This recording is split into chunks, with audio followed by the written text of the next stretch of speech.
My name is Brian Friedman. I'm GVP of Sales at SoftClouds, and I'm joined today by our founder and CEO, Bala Ramachandran. What we would like to do is give you some background on the subscription economy and some of the ways that SoftClouds and Oracle are bringing solutions to subscription opportunities. If you look at the growth of subscriptions, you can see it's been really quite astronomical. And these are numbers that show the increase in various subscription services over the past year. Now, obviously, the past year has been a bit different, to say the least, in terms of how we've interacted and when we've been finding ourselves with more free time or time to consume different things. But if you look at this, what you'll see is that there's been a tremendous growth in the various subscription services. Netflix has grown by 34%, Amazon Prime Video by 100%. iQIYI, which is a Chinese streaming service, they have over 500 million active users, streaming 6 billion hours of content per month. So what you see is that the various subscription services and content services have grown tremendously. And what this growth is doing is it's really creating a multitude of new opportunities for companies to find ways to distribute their content or their services. If you look at subscriptions and consumer spending in the US, the average consumer spend on subscription services is $640 per month. In Europe, it's $152 per month. And what you'll also see is that 8% of Americans have at least one meal delivery kit. Now, this, I'm sure, is in part because of what we've gone through over the past year. We're eating home more and probably getting bored with trying to figure out what our choices are to make for dinner. So these meal kit delivery services have really taken off in popularity. You'll also see in the chart on the right that the sweet spot for streaming services is somewhere between $10 and $30 a month. There's a percentage of people, almost a quarter of the respondents to this poll, that said that they weren't willing to spend anything on subscription services. But then if you look at the opposite end, the 30 to and above, you're really at about 25% there as well. So you've got an equal number of people at the high end of the spectrum, as well as those who are at the low end or at the zero end of the spectrum. So let's talk a little bit about subscription management. In the old economy, or the way things used to be, we really had limited options. We would buy something. We would have to really confronted by far fewer decisions and options, and we really weren't that engaged. We made a one-off purchase of a product, a service, and that was it. In the new world, the options are becoming infinite. We have a number of choices across the board in various different categories. And we can also find the ability and the opportunity to customize what we're getting, which really leads to a significant amount of engagement. All of this is presenting challenges to the provider of the service or the product. Customers, potential customers, have a significant number of questions about how they can interact, what they can do with the product, whether they can add on other products, change a subscription, if it's a case of, for example, a streaming service or a consumption service, how much is left? Can we change the billing date? What about the contract and renewals, shipments to multiple locations? All of these different things creates a complexity for the provider of the service, and it makes it far more difficult to manage that without some form of a new and modern subscription platform. So what we see is we went from one-time relationships to recurring relationships. If you look at products, you used to buy a product, you used to buy a machine, and that was it. until that machine needed to be replaced or that product needed to be replaced. That was the end of the relationship between the consumer and the seller. Nowadays, we're in a much more interactive relationship. We're dealing with these services on a daily, weekly, or monthly basis. And so that relationship has changed significantly. The needs have changed significantly. And obviously, the opportunities to create further engagement have increased as well. So if you look at some of the statistics with regards to subscription, you'll see some obvious things, like 80% of US households have video streaming services, 85% of Europeans have at least one subscription, 86% of digital content revenue will come from subscriptions by 2022. But then look at some of the other statistics. 10% of all new vehicle sales will be a subscription-based by 2025. And 27% of consumers increase the use of their subscription services, meaning that over time, that subscription becomes more and more valuable. So how do you manage that? How do you manage this relationship? Well, if you recall the list of different questions and issues that people have in dealing with the subscription, the provider of the subscription, the service, or the product needs to have a concise, unified way to be able to manage to the subscription and manage to the customer relationship. And a platform like Oracle Subscription Cloud gives the provider the opportunity to manage all of these different things. And it gives the provider a full realm of insight into how the interaction takes place with the consumer. They can see the activity, the buying habits, the opportunities to upsell, cross-sell, or increase the type of product or services that's being provided.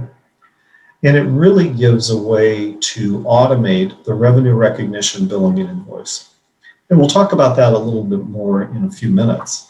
But when you think about this, starting a subscription service probably is not that difficult, but managing to it is extremely difficult. And so what the provider of the service needs to have is a very straightforward way to manage all of these opportunities, to make sure that the billing, the invoicing, the revenue recognition is taken care of properly, and to also find ways to continue the engagement, to increase the engagement over time, and to increase the longevity of the relationship. All of this is what can bring about a successful relationship between the provider and the consumer. If we look at some of the features of Oracle Subscription Cloud, it's got a very flexible way to manage different business models. And we'll talk about that a bit in a few minutes, but what you're really looking at here is how do we go about providing the service or the product, and how can we do it in the most flexible way possible so that there's an ability for the consumer to have as many different options as possible, not just a one-size-fits-all situation.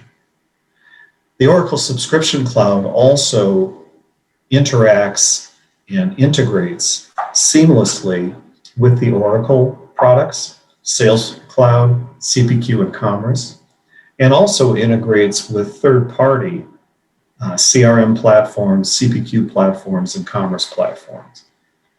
The renewals and insights are extremely valuable in terms of being able to determine how and when the customers renew, and at what point do they drop off the service, so that a provider of a subscription service or product is able to look at this and understand when a consumer drops off, how they interact with the different product or service, and what they can do to increase the renewal rates, the expansion rates, and the opportunity for more revenue.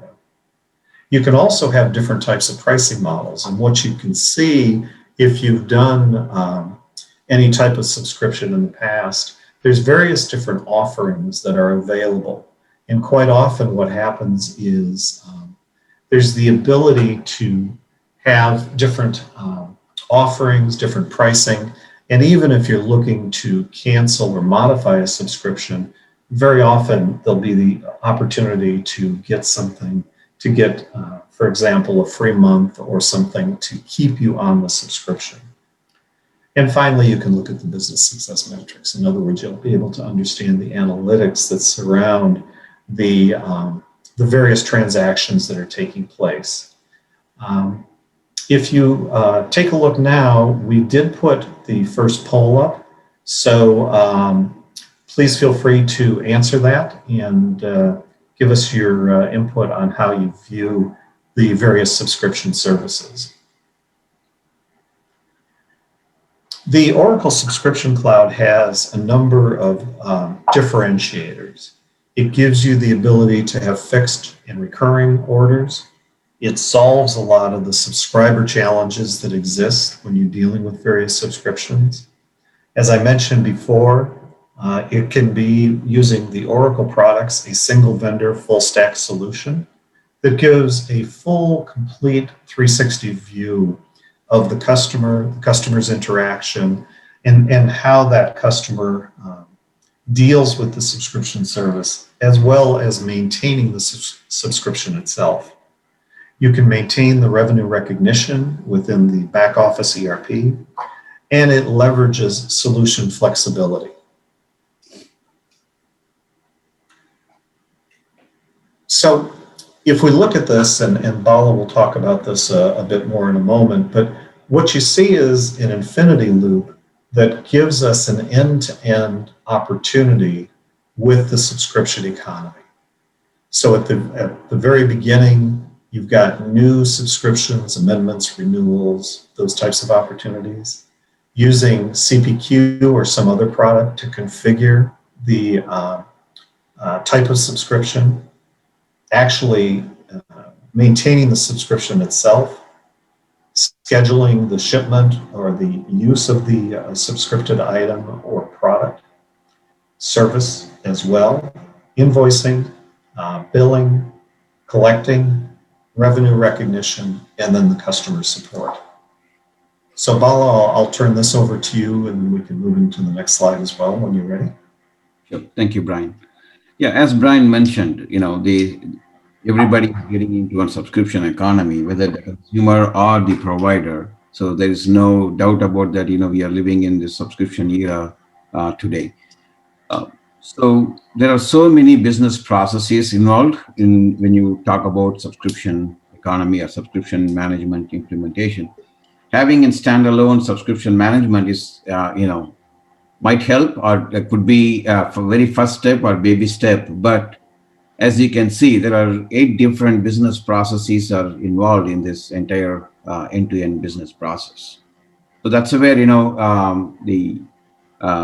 a connected solution like what Oracle is providing, which I will talk a little bit more about the products in the next slide, is very important. So as you can see, in the very first step is the CX application is involved, where you need to capture identify your prospects and customers, and then sell it to them, and then they become your customer. And then once you are done, so during that process, you are using tools to sell what kind of product, what kind of pricing, and customize the product selection and things like that.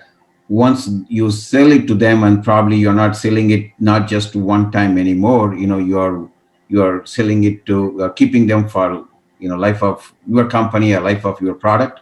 So you're making them as a subscription or subscribers, so that you can continuously serve to them.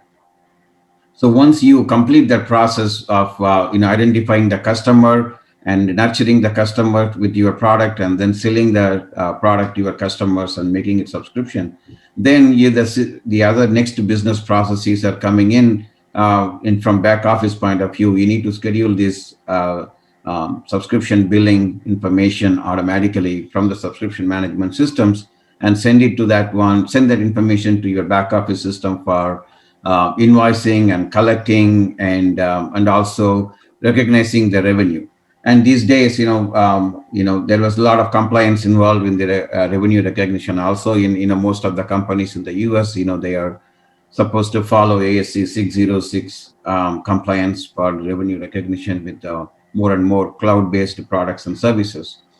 So, making sure that your subscription product not only allows you to automate the billing and account receivable part of it, and also putting these subscription line items into the proper revenue bucket is also key. And when it happens automatically behind the scene, you are eliminating tons of back end or back office manual business processes and work. And of course, as a last step, once you do everything, making sure that the customer is happy, and when the customer is calling you for a question with the subscription billing and things like that, you are able to provide that information, or providing that customer 360 information in a connected system is very important. So that's where, it's a 8-step process. And once your customer is happy, obviously you are going to sell, more upsell and cross sell kind of an opportunity that brings into your company. So this is the 8-step infinite loop process that we recommend and we implement to our customers, that is involving all the way from the connecting your CRM systems with your pricing system and coding system and subscription system, and even with your back office systems for financial management, and at the end providing a better customer service to them, so that they will come back to you and buy more from your company and your products. So that's the infinite loop. And how this can be achieved is the next slide. So here, obviously, today we are living in an multi-vendor, multi-cloud era. There's no question about that. Your customers are having a lot more options to purchase multiple products and integrate them in order to enable their subscription economy goals.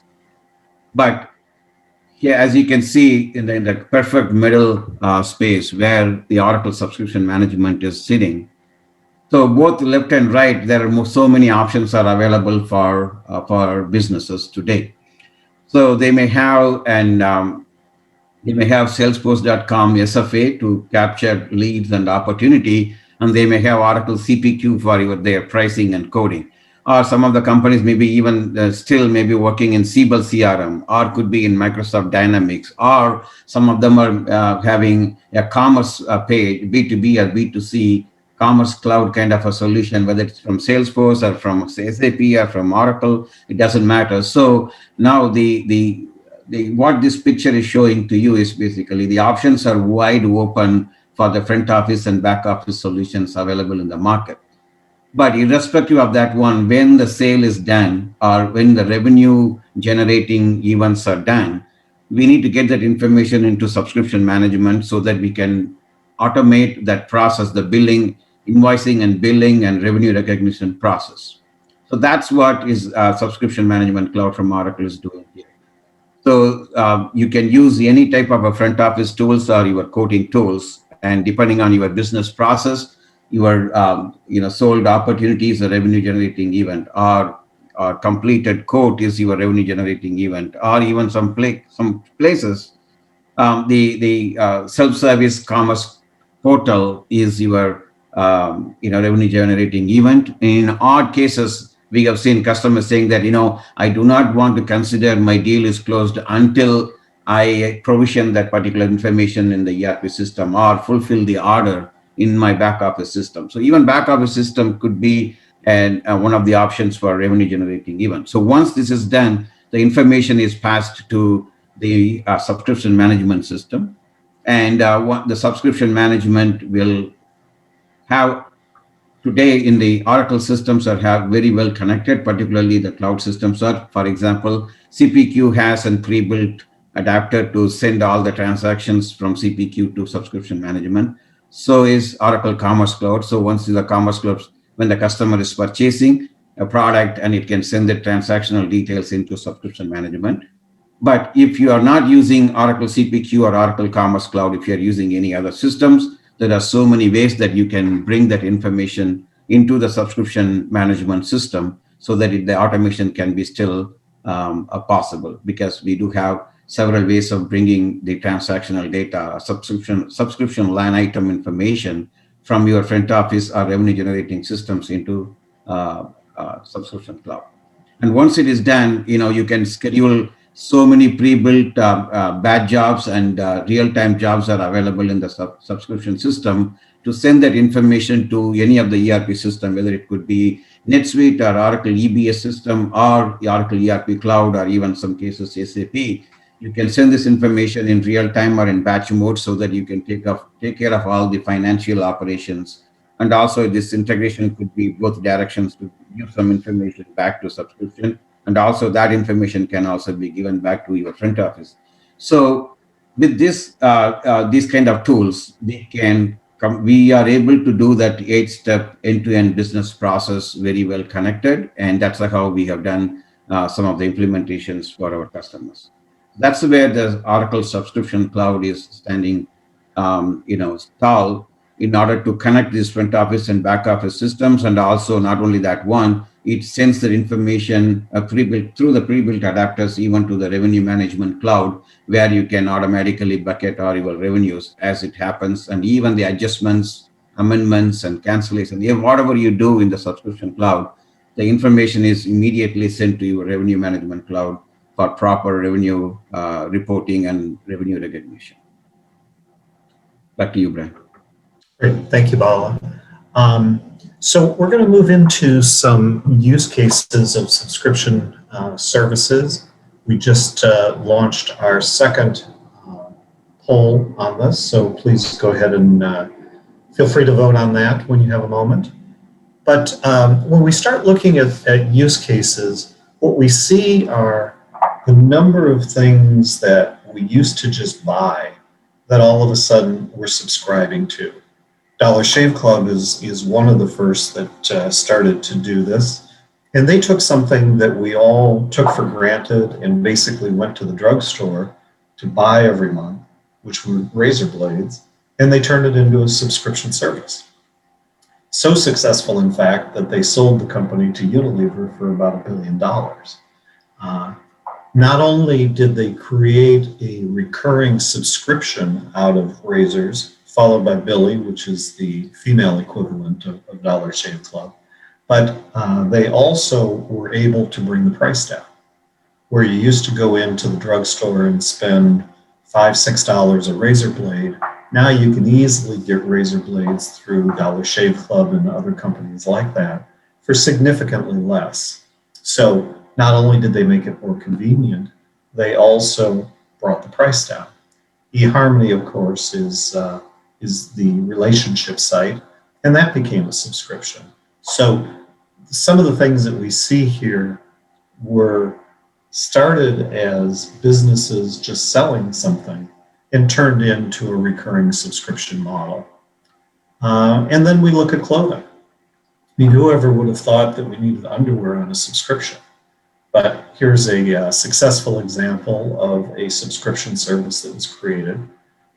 Stitch Fix is a service where you can get clothing on a regular basis. So update your wardrobe through a subscription service. Menlo Club, something very similar. Nike Adventure Club, again with shoes and Nike products. And then we've got food and wine and beer. So all of these things during the past, we didn't really realize that these were things that we needed to have on a subscription, but they're being created every day. And what's happening is new and new opportunities for direct-to-consumer transactions are popping up all the time.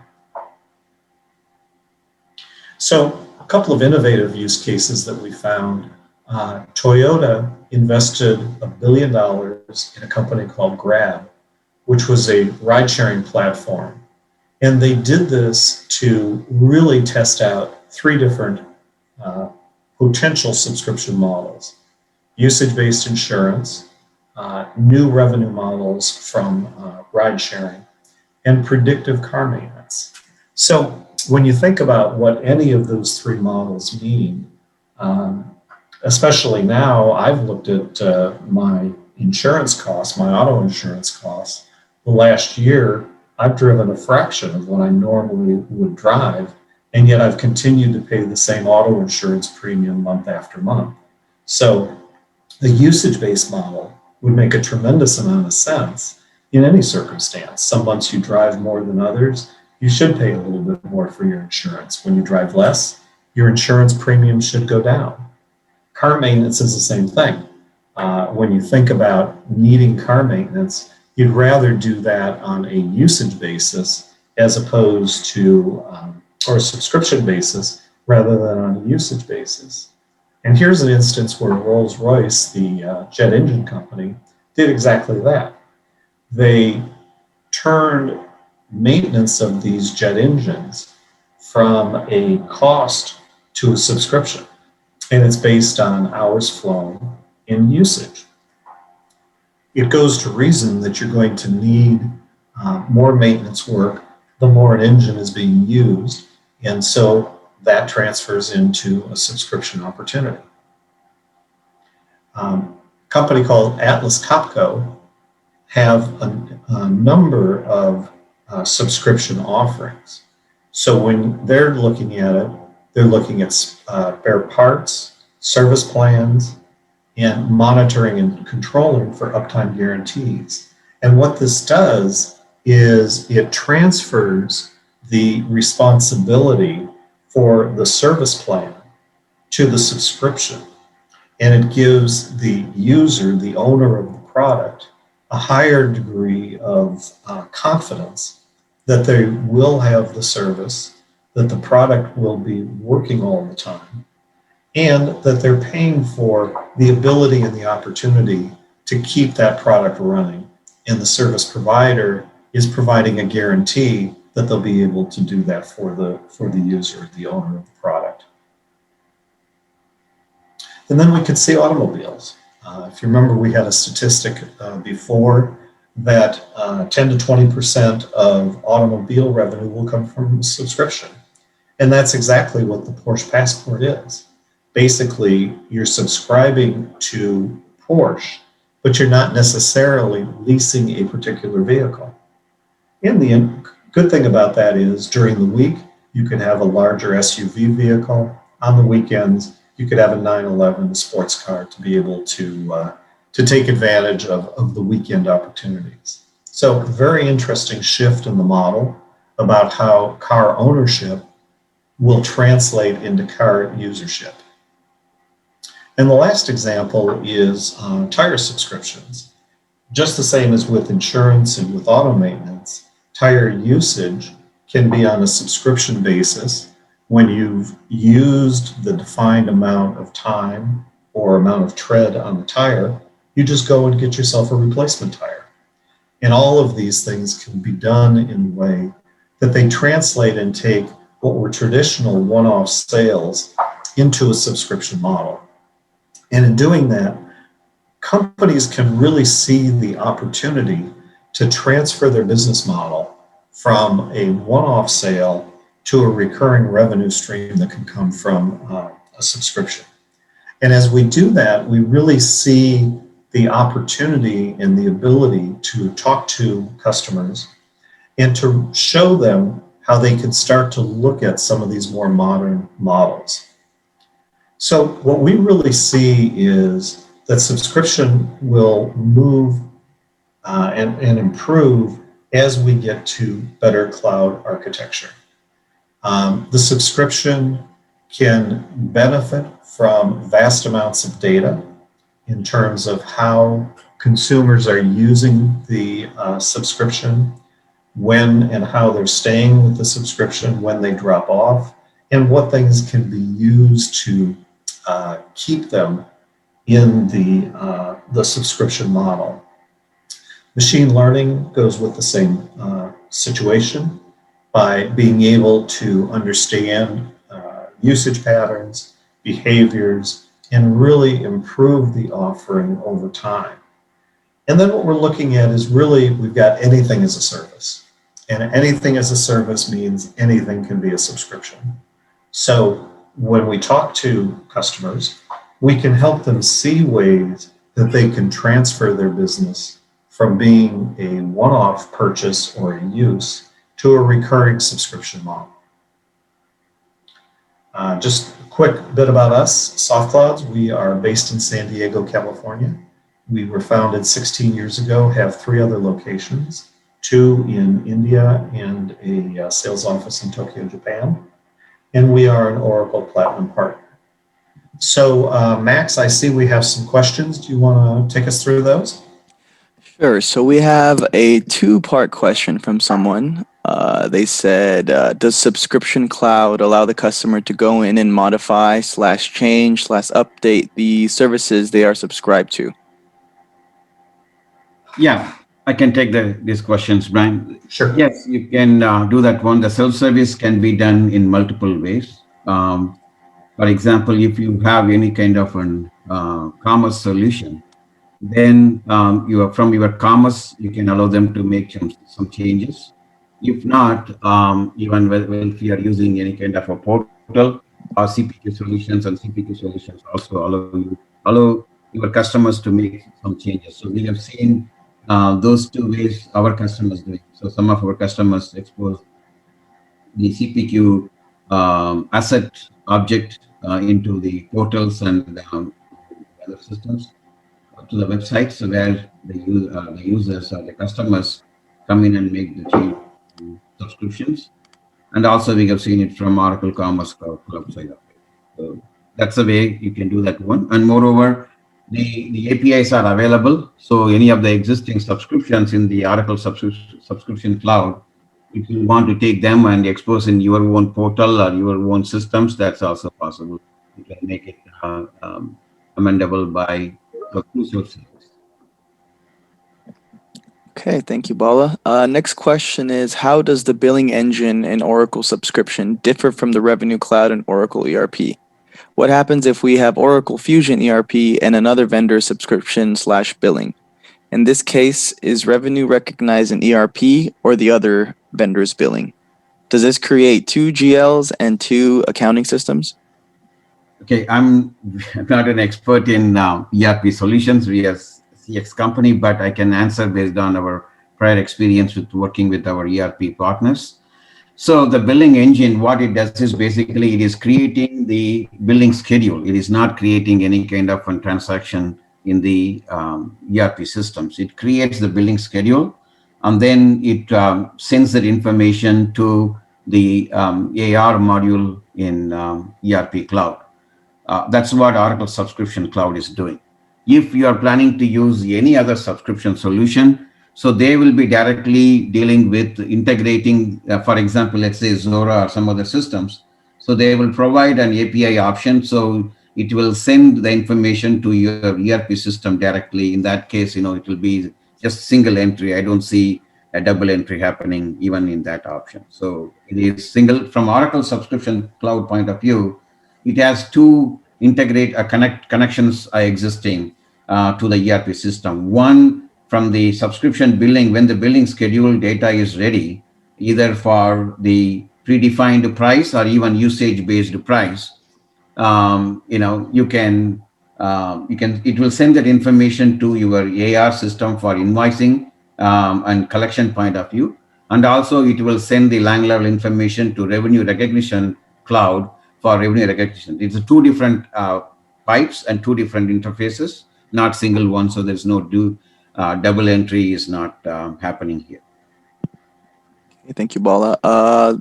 Next question. You said 8% of your cars will be via subscription by 2025. What is the difference between today's lease versus a subscription? And Bala, I can answer that one if you want. But what we're looking at here, a lease, you're going and leasing a specific vehicle. You go and you lease that Cayenne for 3 years or 5 years.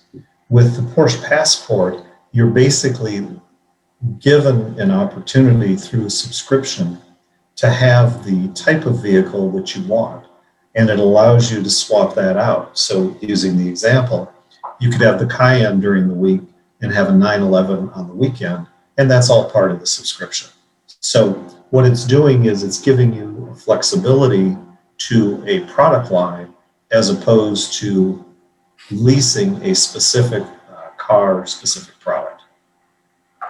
Yeah, that is it's a very good question, and it's almost similar. We are not saying it is too far from subscriptions. In fact, some of the industries are in the subscription model for decades. It's not something new that we identified in the last few years or something like that. The subscription is there for a long period of time. We all knew that. But only thing is, as Brian mentioned, what the automated subscription solutions these days providing is it is providing much more options to your customers, and that's where you are able to do more services to your customer or give more options to your products and services. Okay, thank you guys. Last question. Can you talk about the business case and/or ROI for a customer that implemented Subscription Cloud? Yeah, it's again we can share this information on an one-on-one basis. We can provide more information depending on what kind of industry you are looking for. It all depends on the industry to industry and also kind of what kind of products. But what we have seen is the subscription cloud. Two ways it is increasing, allowing the users, customers to increase their revenue. One is basically every company or every CFO's number one problem or challenge today is how many of the products and services can be enabled in the subscription model. Because in the beginning of the pandemic, we all witnessed that the companies that are having more subscription-based products were thriving in those economies because you are locking the customer and as well as for a longer period of time instead of one-time sale. So that's where the CFOs are looking into how I can change some of my products into a subscription based so that we can have a recurring revenue instead of one time. So based on the products and kind of services, we have seen more ROI, better ROI can be achieved by implementing the automated subscription cloud. Great. Thank you very much, Bala. Thank you all for attending today. We appreciate your coming by. If you have any questions or if we can be of further assistance, please feel free to get in touch with us. And thank you again. We will send you an email with a link to this webinar when it's been completed. Have a great day, and we'll see you at our next event.